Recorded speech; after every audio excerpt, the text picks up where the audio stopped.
Hi guys, back with another video. This time for the 360. I'm sorry I'm laughing because I tried to record this and then my phone decided to it timed out for some dumb reason. I don't know how that even happened, but it happened. So well, technology is nice when it works. This is the 360. This is my personal system, no doubt. I was gonna show the Slim, but I'm gonna be selling that soon. So yeah, this is the 360. This is the original one that launched in 2005. This is not the original one because there was multiple revisions to this. The Xenon, it was a Xenon. There's like 3 different motherboard revisions they did for this one. This one is a Jasper 360. This is the one that does not get the red ring of death. People say, oh, it still gets it. Nah, it doesn't. I haven't gotten anything yet. And, you know, it's been reliable, at least to me. So that's because I take care of it. I completely rebuilt this one. Cool fact, this is not the original shell. I did a shell swap for a new one because the game, you know, this was a GameStop refurbished, but I swapped all that out for proper parts for it. None of that fan mod nonsense. I completely swapped everything out and put the correct stuff back in, so to eliminate that, because on the motherboard, it didn't have the X clamps. Wow. It didn't, because when I do that, I was when I seen the torque screws were missing, I was like, oh man, I'm already looking at a train wreck. Like, I just from that, I was like, oh boy, this is gonna be interesting. This is not good. So I completely replaced all that. Got a donor 360 that didn't work. That was a Falcon motherboard. I took the cooler from that and the disk drive from this one, and this disk drive works, so it's good. And I took the shell, swapped it out, put that good cooler in for it, and I used that. I mean, they're both have the same intercooler, but the one I swapped from the Falcon, it was in better shape, so it had its screws in, so I was able to put the X clamps back in, the proper X clamps it had, so they were easy to go back on. Yeah, so this system is the 65 nanometer GPU and CPU. So it won't get the red ring, or it's very, very low risk of getting it. So, and it's much quieter.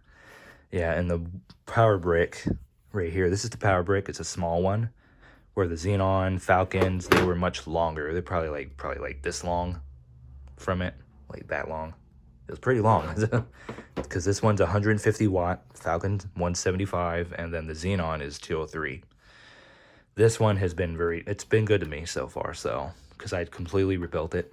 Like I said, this is not the original shell. I swapped it out for, this is a OEM 360 shell. It's not the, you know, aftermarket nonsense, because it had a black shell. It was this technically an elite, so I wanted to do a super elite 250 gig replica, but they don't sell the 250 gig hard drive separate. I was like, ah, oh, nice. That's always nice.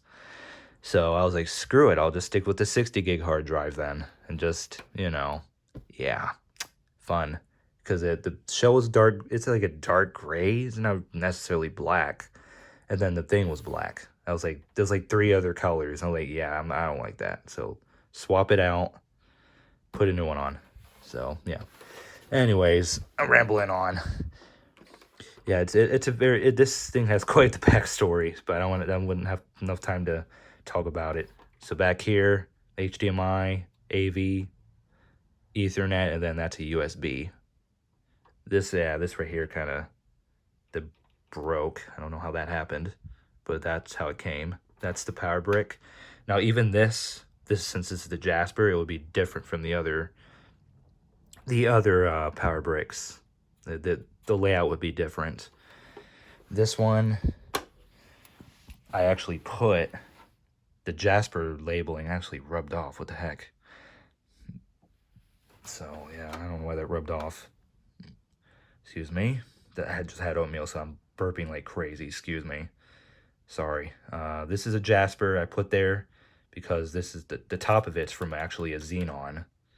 Then he gave me a Xenon shell. No worries. See how it's from 2005. I put this Jasper X1 or V1 2009. So the motherboard that's inside is from 2009. This is the network adapter here that comes with. This didn't come with Wi-Fi built in, so you had to buy one of these. This one is a 5 gigahertz, so I can connect to a 5 gigahertz thing. Usually other 360s probably can't do that unless you buy an adapter like this one. See how the bunny ears there? And down here, you get your power button and your disc tray. This does stick a little bit. That was a known problem for these things. It's kind of annoying unless you lay it flat like it is right now. It will do just fine. 2 controller ports. I don't use those anyway. Sync button, IR sensor, and the front flap. Surprisingly, the spring tends to come off, so this still has, everything's still intact. Thank God. Because that just looks ugly when it's like that. That's annoying. Here's the controller. Another favorite of mine. I love this controller. This is the original one that came out. It's a little, it's nice. It's a little dirty on the joysticks, but I'll clean that later. Very nice. This is the main one I use. This one's literally brand new. I just removed the sticker off of it. I did have to swap out the battery thing for a much better one since it'll last longer. Chat pad. Shoot, I got the network adapter, I'm ready to go. I'm ready to do business. But the titles is definitely the plus about this system. I definitely love the games on this. I do have some showing them back there. I'll show you one of these. This is a launch title for it. Boom, there you go. If you have a 360, this is actually becoming rare, so I wouldn't say go out and just buy it. You can't just really go out and just buy it. You got to really look for it. This is a platinum hits version, but it's in really good shape. I mean, it's complete in box too. Like, it has the manual. I mean, the disc is in flawless condition. Like, there's no scratches on it whatsoever. Definitely happy about that. That's one of the crown jewels, because this game is actually rare, because this is the only version that came out it came out on the 360. It didn't come out on the PS3, because PS3 got Carbon.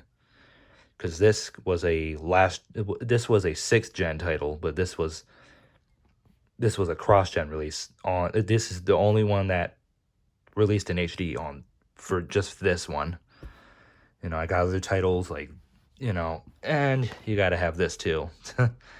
Halo 3. I have literally all the Halos for this, all the way up to 4. So these are some of my favorites I like to play. I won't even demonstrate it because copyright. So that's why I'll just show you instead. It's a good system. It had a good run, very good run. The PS3 still outsold it. Some will argue that it didn't. But if you look online and look at the sales charts on Wikipedia, it'll show you. It did, but I would say it was a tie in sales. It was a tie. The PS3, they both did really good in their own right. They had this, like I said, this was played by the Red Ring, and then the PS3 had that PSN hack and the yellow light of death. I do have a 65 nanometer fat PS3 as well. That one never yellow lighted on me. And it's in very good condition too as well. I take care of both of these systems so they don't do that. It shouldn't happen. As long as you take care of it, keep it a foot away from the wall, nice ventilated, keep it clean, replace the thermal paste every 6 months, you should be all right. I mean, I don't really use them like super, super heavy anyways. So, yeah, I didn't want to ramble. I'm sorry for rambling on if I did. Forgive me. But yeah, this is a very good system. They are super cheap to buy. Definitely recommend it. You can literally get one for like $30 on like Letgo or Craigslist, Facebook Market. Yeah, even your own pawn shop or bookstore or something that sells video games or books or records. But yeah, it's a good system. Recommend it. Anyways, that's it. So stay safe. Thank you for watching. Like and subscribe. And God bless you guys.